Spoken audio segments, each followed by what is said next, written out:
Today, I want to share a story I found really fascinating. Now, I decided to just do a reading of it because that's probably the most effective way of telling this story. So I'm going to go ahead and read it, and let me know what you think. Here is the story. It is called The Russian Sleep Experiment. Russian researchers in the late 1940s kept 5 people awake for 15 days using an experimental gas-based stimulant. They were kept in a sealed environment to carefully monitor their oxygen intake so the gas didn't kill them, because it was toxic in high concentrations. This was before closed-circuit cameras, so they had only microphones and 5-inch thick glass porthole-sized windows into the chamber to monitor them. The chamber was stocked with books, cots to sleep on but no bedding, running water and toilet, and enough dried food to last all 5 for over a month. The test subjects were political prisoners deemed enemies of the state during World War II. Everything was fine for the first 5 days. The subjects hardly complained, having been promised, falsely, that they would be freed if they submitted to the test and did not sleep for 30 days. Their conversations and activities were monitored, and it was noted that they continued to talk about increasingly traumatic incidents in their past, and the general tone of their conversations took on a darker aspect after the 4-day mark. After 5 days, they started to complain about the circumstances and events that led them to where they were and started to demonstrate severe paranoia. They stopped talking to each other and began alternately whispering to the microphones and one-way mirrored portholes. Oddly, they all seemed to think that they could win the trust of the experimenters by turning over their comrades, the other subjects in captivity with them. At first, the researchers suspected this was an effect of the gas itself. After 9 days, the first of them started screaming. He ran the length of the chamber, repeatedly yelling at the top of his lungs for 3 hours straight. He continued attempting to scream, but was only able to produce occasional squeaks. The researchers postulated that he had physically torn his vocal cords. The most surprising thing about this behavior is how the other captives reacted to it, or rather, didn't react to it. They continued whispering to the microphones until the second of the captives started to scream. The 2 non-screaming captives took the books apart, smeared them page after page with their own feces, and pasted them calmly over the glass portholes. The screaming promptly stopped. So did the whispering to the microphones. After 3 more days passed, the researchers checked the microphones hourly to make sure they were working, since they thought it impossible that no sound could be coming with 5 people inside. The oxygen consumption in the chamber indicated that all 5 must still be alive. In fact, it was the amount of oxygen 5 people would consume at a very heavy level of strenuous exercise. On the morning of the 14th day, the researchers did something they said they would not do to get a reaction from the captives. They used the intercom inside the chamber, hoping to provoke any response from the captives they were afraid were either dead or vegetables. They announced, "We are opening the chamber to test the microphones. Step away from the door and lie flat on the floor, or you will be shot. Compliance will earn one of your immediate freedom." To their surprise, they heard a single phrase in a calm voice respond, "We no longer want to be freed." Debate broke out among the researchers and the military forces funding the research. Unable to provoke any more response using the intercom, it was finally decided to open the chamber at midnight on the 15th day. The chamber was flushed of the stimulant gas and filled with fresh air, and immediately voices from the microphones began to object. 3 different voices began begging, as if pleading for the life of loved ones, to turn the gas back on. The chamber was opened and soldiers sent in to retrieve the test subjects. They began to scream louder than ever, and so did the soldiers when they saw what was inside. 4 of the 5 subjects were still alive. The food rations past day 5 had not been so much as touched. There were chunks of meat from the dead test subject's thighs and chest stuffed into the drain in the center of the chamber, blocking the drain and allowing 4 inches of water to accumulate on the floor. Precisely how much of the water on the floor was actually blood was never determined. All 4 surviving test subjects also had large portions of muscle and skin torn away from their bodies. The destruction of flesh and exposed bone on their fingertips indicated that the wounds were inflicted by hand, not with teeth as the researchers initially thought. Closer examination of the position and angles of the wounds indicated that most, if not all of them, were self-inflicted. The abdominal organs below the ribcage of all 4 test subjects had been removed, while the heart, lungs, and diaphragm remained in place. The skin and most of the muscles attached to the ribs had been ripped off, exposing the lungs through the ribcage. All the blood vessels and organs remained intact. They had just been taken out and laid on the floor, fanning out around the eviscerated but still living bodies of the subjects. The digestive tract of all 4 could be seen to be working, digesting food.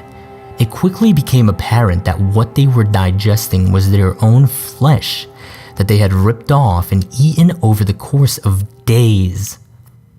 Most of the soldiers were Russian special operatives at the facility, but still many refused to return to the chamber to remove the test subjects. They continued to scream to be left in the chamber and alternately begged and demanded that the gas be turned back on, lest they fall asleep. To everyone's surprise, the test subjects put up a fierce fight in the process of being removed from the chamber. One of the Russian soldiers died from having his throat ripped out.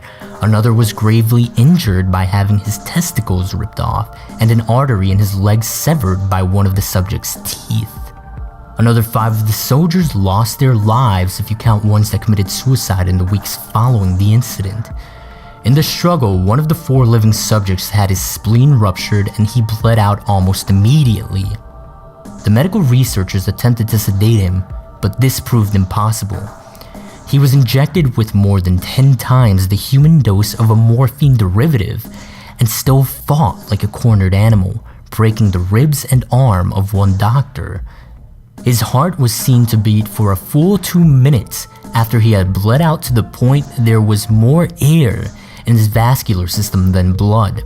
Even after it stopped, he continued to scream and flail for another 3 minutes, struggling to attack anyone in reach and just repeating the word "more" over and over, weaker and weaker, until he finally fell silent. The surviving 3 test subjects were heavily restrained and moved to a medical facility, the 2 with intact vocal cords continuously begging for the gas, demanding to be kept awake. The most injured of the 3 was taken to the only surgical operating room that the facility had. In the process of preparing the subject to have his organs placed back within his body, it was found that he was effectively immune to the sedative they had given him to prepare him for surgery. He fought furiously against his restraints when the anesthetic gas was brought out to put him under. He managed to tear most of the way through a 4-inch wide leather strap on one wrist, even through the weight of a 200-pound soldier holding that wrist as well. It took only a little more anesthetic than normal to put him under, and the instant his eyelids fluttered and closed, his heart stopped. In the autopsy of the test subject that died on the operating table, it was found that his blood had triple the normal level of oxygen. His muscles that were still attached to his skeleton were badly torn, and he had broken 9 bones in his struggle to not be subdued. Most of them were from the force his own muscles had exerted on them. The second survivor had been the first of the group of 5 to start screaming. His vocal cords destroyed, he was unable to beg or object to surgery, and he only reacted by shaking his head violently in disapproval when the anesthetic gas was brought near him. He shook his head yes when someone suggested, reluctantly, they try the surgery without an anesthetic. He also did not react for the entire 6-hour procedure of replacing his abdominal organs, and he attempted to cover them with what remained of his skin. The surgeon presiding stated repeatedly that it should be medically possible for the patient to still be alive. One terrified nurse assisting the surgery stated that she had seen the patient's mouth curl into a smile several times whenever his eyes met hers. When the surgery ended, the subject looked at the surgeon and began to wheeze loudly, attempting to talk while struggling. Assuming this must be something of drastic importance, the surgeon had a pen and pad fetched so the patient could write his message. It was simple. Keep cutting. The other 2 test subjects were given the same surgery, both without anesthetics as well, although they had to be injected with a paralytic for the duration of the operation. The surgeon found it impossible to perform the operation while the patients laughed continuously. Once paralyzed, the subjects could only follow the attending researchers with their eyes. The paralytic cleared their system in an abnormally short period of time, and they were soon trying to escape their bonds. The moment they could speak, they were again asking for the stimulant gas. The researchers tried asking why they had injured themselves, why they had ripped out their own guts, and why they wanted to be given the gas again. Only one response was given: I must remain awake. All 3 subjects' restraints were reinforced and they were placed back into the chamber awaiting determination as to what should be done with them. The researchers, facing the wrath of their military benefactors for having failed the stated goals of their project, considered euthanizing the surviving subjects. The commanding officer, an ex-KGB, instead saw potential and wanted to see what would happen if they were put back on the gas. The researchers strongly objected, but were overruled. In preparation for being sealed in the chamber again, the subjects were connected to an EEG monitor and had their restraints padded for long-term confinement.